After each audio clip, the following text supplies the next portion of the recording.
Ouais, chez Gosdaf, j'espère que vous allez bien. On est ici à Lyon, sur les quais du Rhône, pour vous faire découvrir deux talents. On vous embarque avec nous, let's go!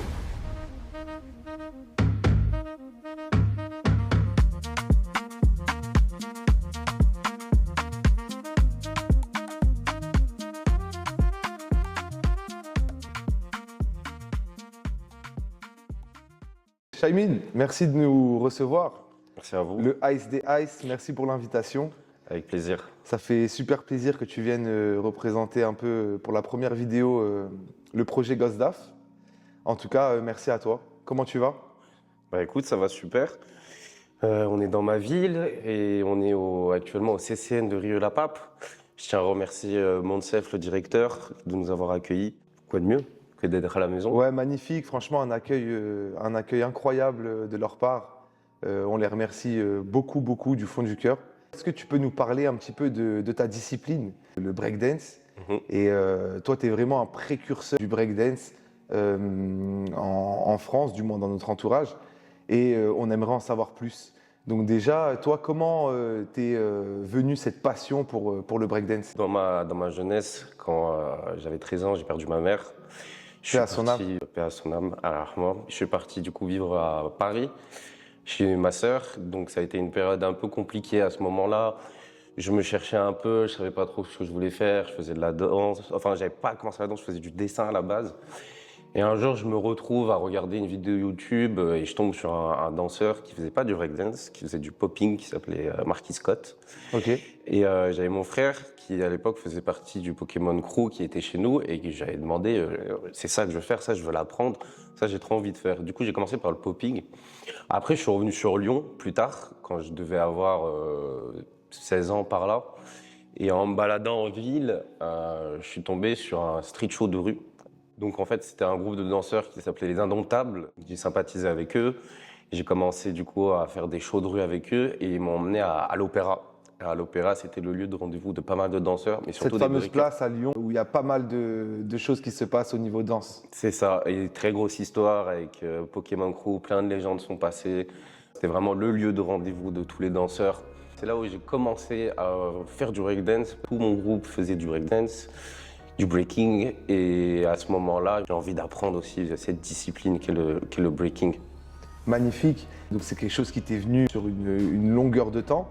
Et aujourd'hui, toi, comment tu te situes au niveau évolution? C'est-à-dire que tu as commencé à 13 ans et combien de temps ça t'a pris vraiment en termes d'entraînement, d'expérience, etc. pour arriver au niveau où tu es aujourd'hui, c'est-à-dire faire des compétitions à l'international, évoluer partout en Afrique, en Europe, avec des crews confirmés. Combien de temps ça t'a pris vraiment pour avoir ce niveau-là?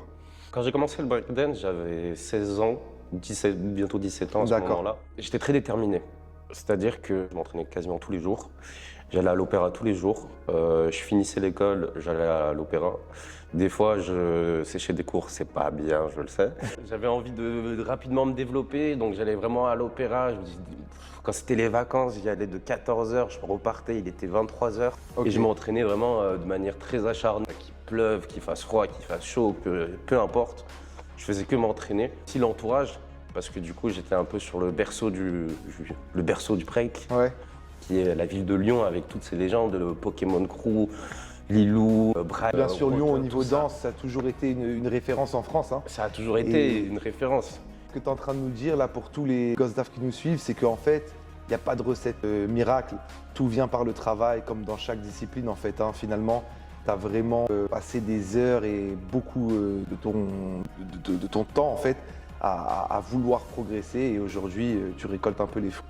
Bah, c'est ça, c'est qu'en gros, aussi l'entourage, comme je disais, parce que l'entourage c'est très important, d'avoir des gens qui te donnent des conseils, qui te transmettent.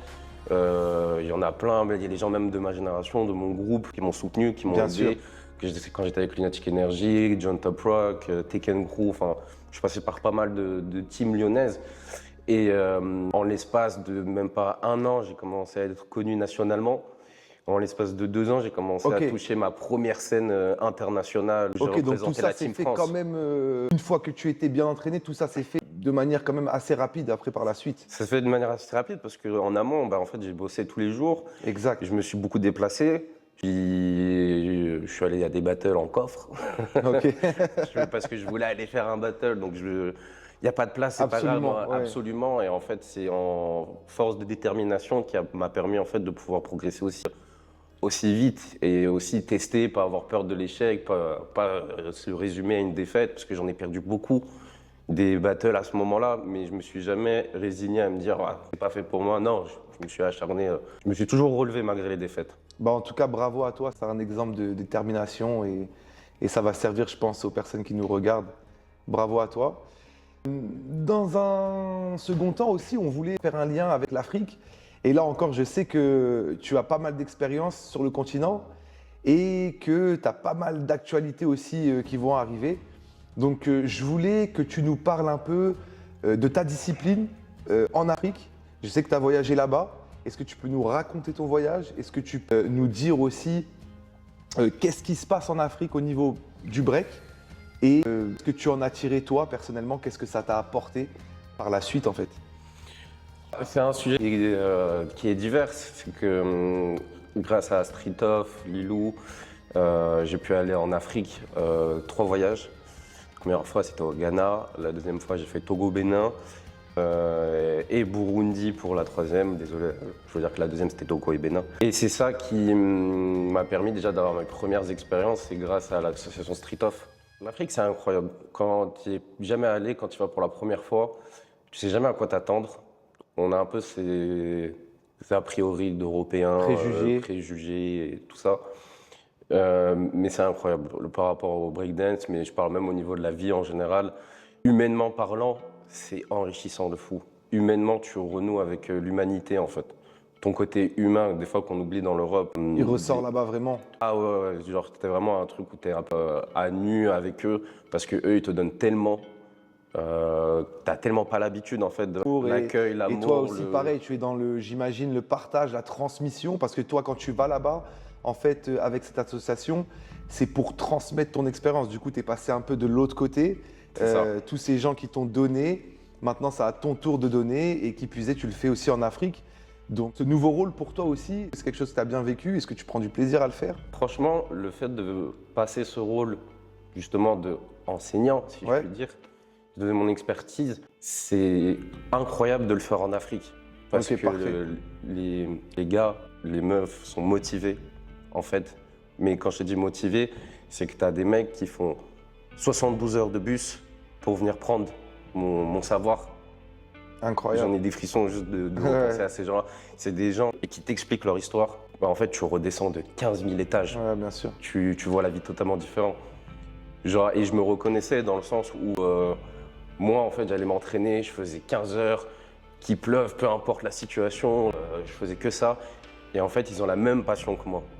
De la danse, de vouloir apprendre, de vouloir progresser. Tu apprends des histoires. Par exemple, je peux te dire que tu as un mec qui a un PC, qui va aller dans la ville, un cybercafé, qui va télécharger des vidéos de breakdance. Incroyable. Et il m'a raconté qu'il avait des vidéos de moi.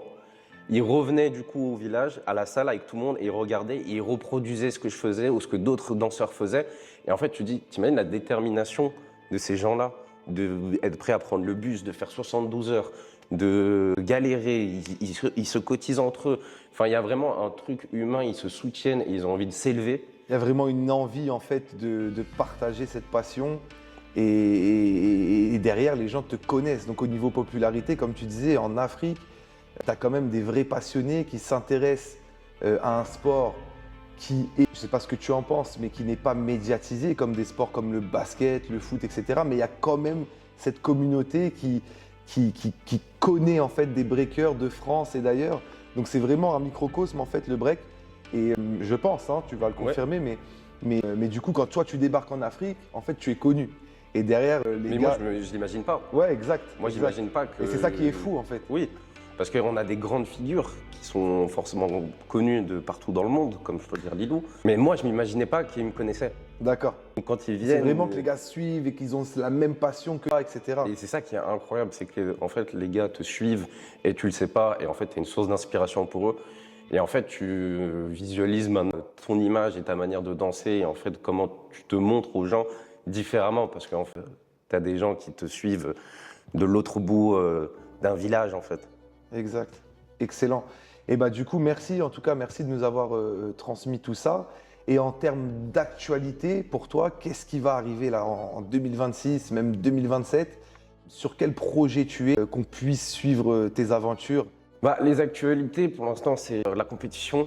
Ok, Je vais faire pas mal de compétitions. Je me remets dans le. J'avais pris une grosse pause l'année dernière. ok. J'avais appris un peu de prendre une pause, réfléchir pour pouvoir me renouveler, danser de manière différente, réfléchir à des projets. Là, je reviens beaucoup plus sur la scène, dans la compétition. Ok. Là, je vais enchaîner pas mal de compétitions, que ce soit Grèce, il y a le Battle aussi de Vaud qui se passe ici même à Lyon, Ok, à Vaux-en-Velin, qui est le 11 avril. d'accord. Donc ça arrive très bientôt, ça va être pas mal. Après, je visualise encore d'autres projets. J'aimerais bien retourner en Afrique avec Street Off par exemple. Et je voulais te poser une question aussi. Est-ce que toi, le breakdance, qu'est-ce que t'as apporté le breakdance, à part toutes ces valeurs humaines, etc. Est-ce que c'est aujourd'hui quelque chose où tu arrives à en vivre? Est-ce que tu arrives à cumuler ta vie ici en Europe avec le breakdance? Est-ce que c'est quelque chose que tu essayes de faire en complément pour toutes celles et ceux qui veulent se lancer? Quels conseils tu as à donner au niveau du gestion de timing? Comment tu lis en fait ta vie de tous les jours au breakdance? Est-ce que c'est quelque chose que tu fais par intermittence? Est-ce que c'est quelque chose que tu peux faire à plein temps? Moi, j'ai beaucoup varié Mhm. dans ma vie. On va dire que c'était souvent par intermittence, Ok, dans le sens où moi, j'étais beaucoup plus concentré sur... et la compétition, c'est comme tout, il faut gagner. ouais, Mais tu peux, là, actuellement, je vais avoir mon statut d'intermittent, donc je peux vivre pleinement, en fait, d'accord. de- Donc en fait, tu es en statut d'intermittent. En fait, c'est comme une troupe de théâtre, tu as un statut d'intermittent du spectacle, on va C'est dire. ça. Et du coup, tu es soumis à ce régime-là. Ça, c'est important pour toutes les personnes qui sont très intéressées de développer, parce que du coup, ça entraîne des avantages, mais aussi des inconvénients. Mm. Et c'est bien que les gens sachent que c'est une passion qui, aujourd'hui, peut t'amener à faire de grandes choses, à voyager, à progresser, à apprendre des valeurs humaines. Mais aussi, il faut savoir concilier la vie de tout temps et la passion, quoi. C'est ça. On peut vivre de la danse actuellement. Ok. On a plein de manières de pouvoir vivre de la danse. C'est pas limité. Maintenant, c'est juste que c'est comme tout, il faut se motiver, il faut se donner à fond, il faut être prêt à faire des sacrifices parfois. Des fois, on va faire des choses, on va perdre de l'argent, on va perdre du temps, mais on pense en tout cas sur le moment. Mais en fait, c'est pour plus tard Récolter après. récolter après. Ces sacrifices, ils sont jamais perdus, le temps, il n'est jamais perdu, l'argent, ça part, ça vient. Donc en fait, tu perds jamais. Mais je pense que le truc qui est vraiment, c'est vraiment d'être passionné, d'aimer faire ça. Et moi, de ce que ça m'a apporté, c'est que plus jeune, j'étais un petit garçon qui se sentait très seul. Et maintenant, je suis heureux d'être Bien entouré. entouré de tous ces danseurs. Et c'est magnifique parce qu'en fait, il y a des gens qu'on n'a pas le même langage, on n'a pas le même lifestyle, mais on arrive à partager la scène, la passion, la danse, on arrive à communiquer ensemble. Et je sais que genre, là actuellement, tu me téléportes dans n'importe quel endroit, et je vais m'en sortir parce que je Ouais. vais croiser des danseurs, je vais rencontrer des danseurs. En fait, moi personnellement, ce que je pense, c'est qu'il faut être passionné et il faut aussi beaucoup aimer l'humain. Parce qu'on est quand même sur quelque chose de très humain, la danse, en fait. Bien sûr. Chaimin, encore une fois, grand merci. C'est à vous. Merci aussi au CCN de nous avoir gentiment donné l'accès à ce lieu extraordinaire. D'ailleurs, dédicace à eux pour tout ce qu'ils font pour la culture ici à Rieux-la-Pape. C'est clair. Grand merci à toi, merci beaucoup et on espère te revoir bientôt. Avec plaisir. Inch'Allah.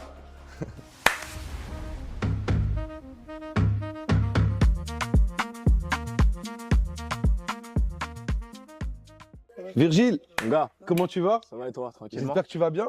Toujours, hein. Comment va?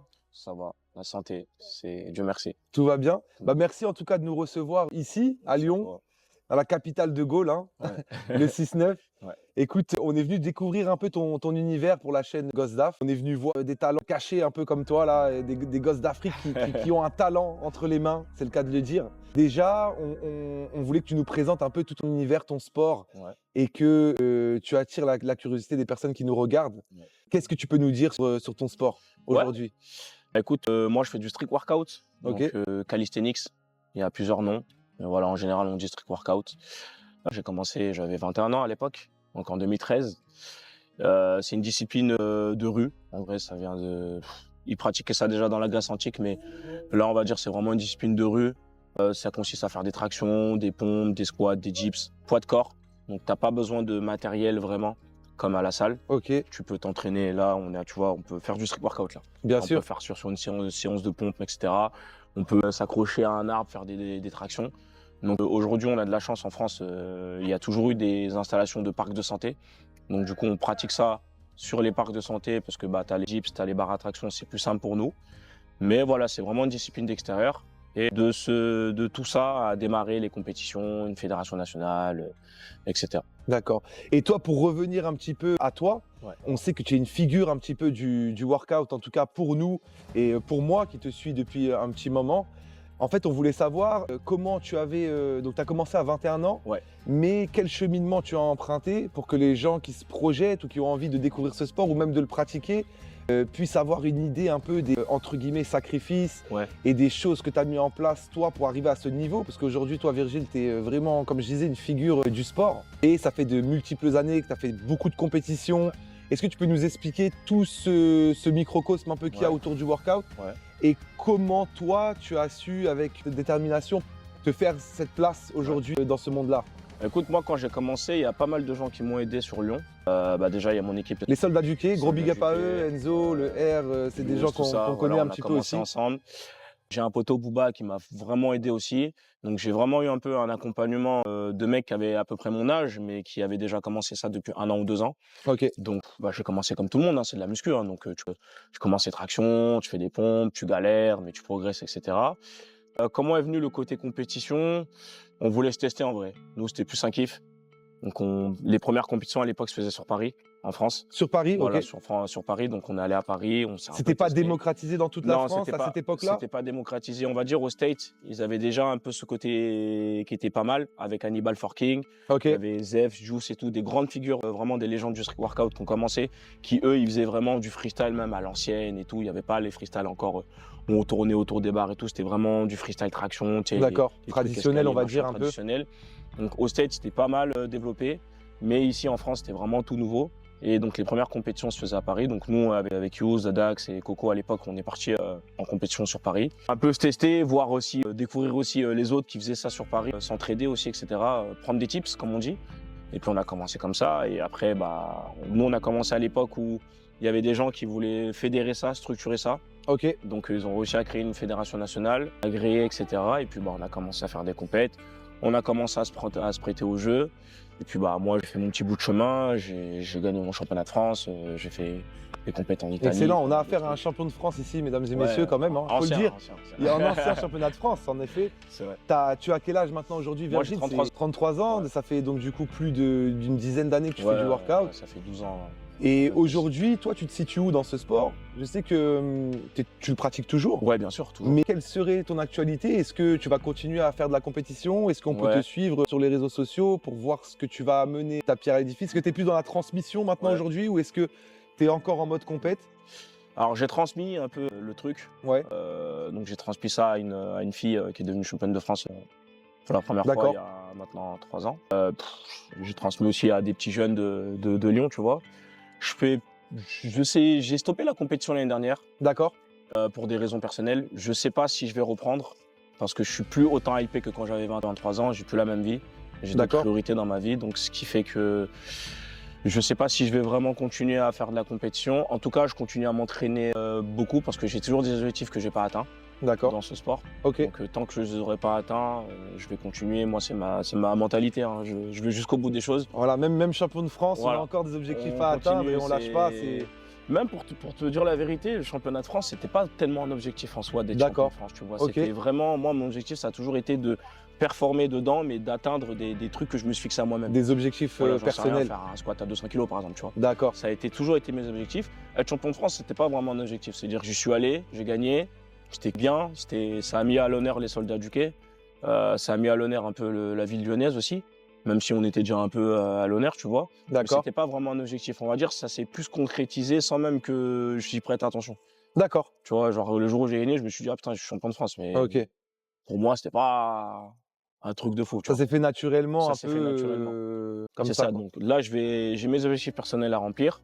D'accord. Là, pour la team soldat, j'aimerais bien faire une grosse compète, un championnat du monde ou un championnat de France et tout, plus pour le Pour représenter un petit voilà, peu toute cette c'est équipe ça. qui t'a porté durant des années, etc. Exactement. Mais c'est pas un objectif en soi. Ça veut D'accord. dire si ça se fait, tant mieux. Si ça se fait pas, c'est pas grave. J'ai d'autres priorités actuellement dans ma vie. Et si jamais nous, dans cette vidéo, on a interviewé aussi ce matin Shaimin, en fait, on faisait le lien avec le breakdance et le workout et on disait que c'était des sports plus ou moins similaires, on va dire des sports qui sont pas reconnus, on va dire, à leur juste valeur, Ouais. un peu plus le workout. Et aujourd'hui, la même question que j'avais eue pour Shaimin, c'est que vous, aujourd'hui, vous êtes des passionnés, vous avez pendant de longues années porté l'étendard, on va dire, de votre sport, de votre métier, on va dire. Et est-ce que aujourd'hui, toi, tu as pu tirer des opportunités de ce sport-là? Est-ce que toi, tu as pu créer des projets, évoluer personnellement, humainement grâce à ce sport? Et pareil, pour les jeunes qui nous regardent, qu'est-ce que tu as tiré de ce sport au-delà d'avoir un physique incroyable? Est-ce que dans ta vie de tous les jours, ça t'a apporté quelque chose? Ouais. Bah moi mentalement déjà je suis quelqu'un de déterminé dans la vie de tous les jours et en fait cette rigueur que j'ai mis dans le street workout ça m'a permis d'être encore plus rigoureuse dans d'autres aspects de ma vie, d'être encore plus fort assidu mentalement. au travail, plus c'est vraiment du travail le workout, c'est ça. faut le dire. Plus solide, plus... Le mot abandonné je connais pas déjà, mais grâce à ça encore moins, tu vois. Tu as banni ce... Après on fait du sport, on fait de la muscu. Donc forcément le corps y suit, D'accord. on y prête peu attention. Logique. Donc j'y prêtais attention quand j'étais plus jeune parce que forcément tu as envie d'être beau, tu as envie d'être costaud, machin. Mais quand tu prends de l'âge et tu prends des galons, on va dire, tu prêtes plus attention. Tu sais que si tu fais dans l'année 300 jours de traction, forcément que tu auras un dollar, c'est évident. Bien sûr. Donc ce côté-là, j'y prête plus attention. Pour revenir à ta question sur un peu le hip-hop, etc. avec Shaimin et tout, on a des similarités. Je dirais que les mecs du break sont quand même plus forts que nous dans tout ce qui est phase au sol, Etc. Contorsionniste un peu plus que dans le workout. Exactement. Nous, on doit être technique, mais on doit surtout être bien propre dans l'exécution de traction, de machin, mais ça reste une traction. On va pas faire de coupole, etc. Bien et tout, sûr. mais on a des similarités parce que dans le côté freestyle, que ce soit sur barre ou au sol, on a quelques petits mouvements qu'on a piqué un peu au break, qu'on a mis dedans. Par exemple, un mec du strict est super fort en freestyle pompe. Je te dis pas qu'il va jamais gagner une compète de break, hein. Mais il peut faire une petite entrée vite fait avec des trucs au sol. Il va être plus à l'aise, bien sûr. Il peut faire des petites planches et tout. Même s'il sait pas faire beaucoup de choses, ça reste un peu quelques mouvements que les breakers ils vont utiliser, tu vois. Donc mais le côté vraiment similaire au break, c'est le côté rue. C'est ça, c'est ces deux sports qui sont exactement, qui se transmettent aussi par connaissance dans la rue. Il y a des breakdance, il y a des clubs, je pense, de workout. Voilà, c'est même pas vraiment des clubs, hein, ça va être des assos. Oh, toi, tu peux monter avec tes potes. Voilà, tu vois. Mais ça commence dans la rue. C'est ça. Tu veux apprendre le street workout sur Lyon, tu sais que tu dois venir au Berge. Tu veux faire du break à Lyon, tu sais que par exemple tu dois aller à l'Opéra, tu vois. Mais c'est vraiment le côté autodidacte, on est dans la rue et c'est surtout le côté, la plupart on est des jeunes de banlieue, on a grandi en banlieue. Bien sûr, on se retrouve aussi dans cette identité. On a le côté aussi musique rap, beaucoup. Ouais, il y a toute cette culture qui va avec. C'est ça, un peu la culture hip-hop, même notre manière de nous habiller à l'époque un peu, c'était un peu ça, tu vois. Nous, le strict, t'arrives, c'est pas forcément des survêtements, tu peux t'habiller en jean, grosse Timberland, torse nu. Ouais, bien sûr, c'est vrai, j'ai vu là-bas sur les agrès aussi, il y avait des gars. Voilà, tu vois, ils vont arriver bandana, torse nu, machin. On fait pas trop attention, c'est vraiment le côté strict dans lequel, avec Shaimin, je pense, on va se retrouver dans nos disciplines respectives, tu vois. D'accord. Et bien sûr, nous, tu sais, de donner la parole au Gosse d'Af. Donc du coup, Gosse d'Af pour Gosse d'Afrique. Et nous, on aimerait savoir, toi, je sais que tu es ivoirien, je sais que tu as été en Côte d'Ivoire, etc. Est-ce que toi, tu as pu transmettre, est-ce que tu as pu appréhender un peu ce qui se passait là-bas et évaluer où en était ta discipline là-bas, en Afrique ou en Côte d'Ivoire? Alors moi, il faut savoir que je suis retourné en Côte d'Ivoire là il y a 2 ans maintenant. Ok. Donc j'y suis allé pour des... Donc récemment en vrai. Ouais, récemment, je suis allé pour des raisons un peu personnelles. Et en fait, ces raisons ont fait que j'étais plus concentré sur le sport à ce moment-là en Afrique. D'accord. Donc je suis parti un peu explorer, courir un peu dans les villages, etc. Donc j'ai pu voir 2-3 personnes s'entraîner sur des spots un peu comme au Sénégal. D'accord. Pas aussi renommés, pas aussi grands, mais un peu ça. J'ai pas vraiment pu exploiter vraiment ce côté-là en Côte d'Ivoire, voir si c'est vraiment démocratisé, parce que je suis pas assez longtemps. D'accord. Pas assez de connaissances là-bas pour ça. Ouais, bien sûr. Voilà, on est en Afrique. Je sais que les Africains s'entraînent beaucoup. Donc quand j'allais en salle, il y avait pas mal de gens qui faisaient du strict. Mais je sais pas si on peut vraiment appeler ça du street parce qu'il y a toujours le côté traction, le côté truc. Mais j'ai eu l'occasion en Côte d'Ivoire de m'entraîner avec 2 gars qui, eux, faisaient vraiment du street workout. D'accord, donc il y a Dans quand un même petit truc. Il y a des petits une trucs, ouais. petite C'est communauté du Côte d'Ivoire Exactement. Il y a qui, des petits trucs. qui suivent l'actualité du workout. Exactement. Il y a des Mais petits sinon, ils trucs comme sont, on va dire, plus branchés ça. Ils musculation. sont bons, football, beaucoup de Bien foot. sûr. En Côte d'Ivoire, c'est vraiment le foot. Les gagnants de la CAN, hein, on n'a pas oublié. Tu peux sortir ta famille de la merde, en vrai de vrai. Tu Bien vois, sûr, bien sûr. grâce à du foot. Donc, c'est plus le côté sport co qui est mis à l'honneur, mais il y a quand même des gars, des vaillants qui, voilà, ils font ça aussi pour eux. Et voilà, moi, de ce que j'ai pu voir, c'est un peu ça. Mais je pense que je vais y retourner bientôt en Côte d'Ivoire, de toute façon. D'accord. Donc, j'aurai plus Ça de va. temps pour vraiment faire le tour, trouver des bons spots. Et trouver voir des plus ce qui personnes. se passe en Exactement. profondeur là-bas. Exactement. Est-ce que tu peux nous parler, toi aussi, de tes activités? Ouais, Donc, qu'est-ce qui va arriver pour toi, là, vraiment, cette année, l'année Ouais. prochaine? ouais. J'ai vu, il y a pas mal de choses, pas mal de contenu qui se Ouais. passe sur tes réseaux sociaux. Est-ce que tu peux nous en parler et nous Ouais. donner des bonnes infos un peu? Écoute, moi, je suis parti sur un projet là de tourner des mini-films, des mini-épisodes à la Black Mirror. Ok. Donc c'est Version Black Mirror, donc c'est en fait, ça veut dire que c'est chaque épisode un thème différent, c'est un ça? thème différent avec toujours une morale à la fin de l'histoire. Ok, Donc j'ai de la chance d'être pas mal entouré de gens avec qui je peux prendre pour jouer de l'acting et tout. Et donc j'aimerais aussi développer un peu le côté acting.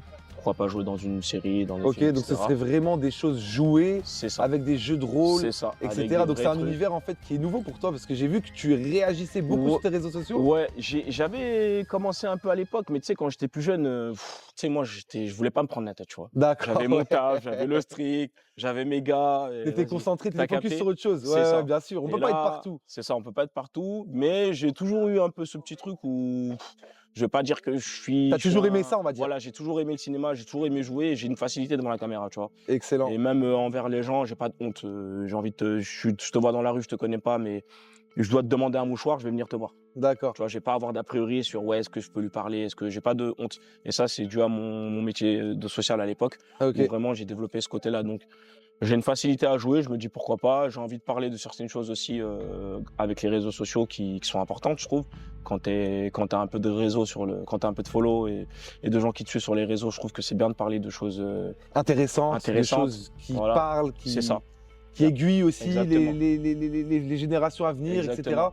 C'est ce que nous aussi on a envie de faire, quoi. Exact. Et bah si jamais les gosses d'AF, si jamais il y a tout ça qui est bientôt en ligne, donc sur l'actualité de Virgile, et puis nous on va aller checker ça. On a déjà vu quelques épisodes, mais on va aller voir dès que ça sort. On attend ça avec sur mon impatience. Insta, format réel, hein, tu connais le classique.